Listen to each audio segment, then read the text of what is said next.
Recording in progress. So we have Pearson Excel paper 1, AX level business, May, June 2019. Scroll down. The first question says, define the term qualitative research. Using the extract, but we're not going to because of timing. So when we talk about qualitative research, basically we're talking about research that is collected in relation to quality and opinion. That means you're talking about opinion of people and beliefs of people. That is what qualitative research is about. Did you get qualitative here? We call it qualitative research because this research is done based on people's or customers' opinion and their beliefs. Yes. That's why we call it qualitative research. I think it's clear. Yes. So we go to question B. Calculate the price elasticity of demand for super dry t-shirt if the price decreased by 10% and sales increase. So for price elasticity of demand, it is the degree of responsiveness between the quantity demanded of a product as a result of a change in price, which is percentage change in quantity demanded over percentage change in price. So here we have 10% decrease, which is the same as 100 minus 10%. So that would be our P1 is 100, P2 is 100 minus 10, which is 90. Q1 will be 120,000, which is Q1, and Q2 will be 150,000. Then Q2 minus Q1 over Q1 divided by P2 minus P1 over P1, which basically gives us 30 over 120 multiplied by 100 over minus 10. So 30,000 multiplied by 100 is 3 million divided by 120,000 multiplied by 10, which is 1.2 million. So when you divide 3 million by 1,200,000, you get minus 1,200,000, you get minus 2.5. Okay. So the PED here is minus 2.5, which is price elastic. Clear? Yes. So go to question.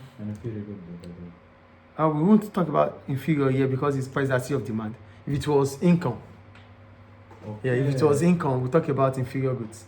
But here, negative doesn't matter for price elasticity. Negative only matters when it is income elasticity.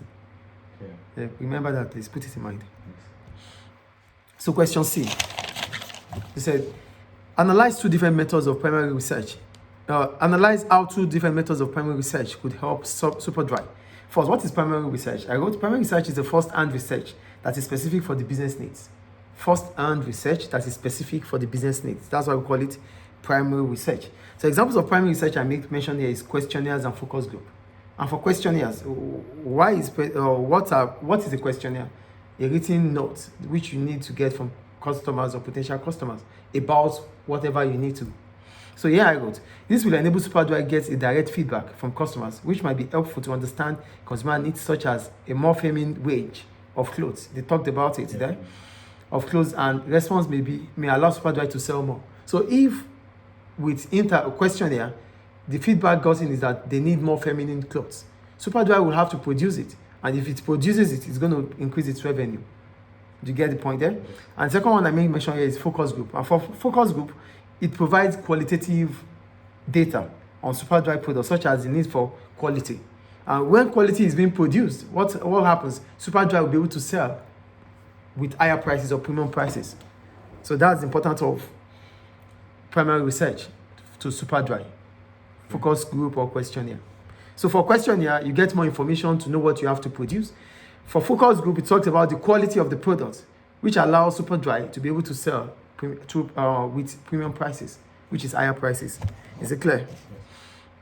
So we go to question 1D.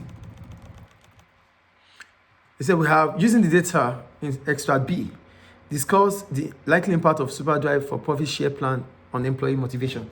So first, you have to define what profit share is. Profit sharing is a financial incentive given to employees where part of the profit made by the business is shared amongst employees. So the profit is made by the business and you share part of it amongst the employee. That's why we call it profit sharing. It's a financial incentive. Yes. So the impact of profit sharing is one, it increases the motivation of employees, which in turn may lead to higher productivity.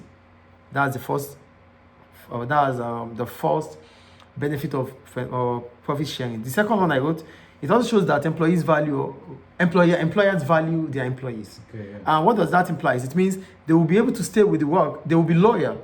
That means they won't want to, there won't be high staff turnover over time, and absenteeism will not increase too. That's the second point I make.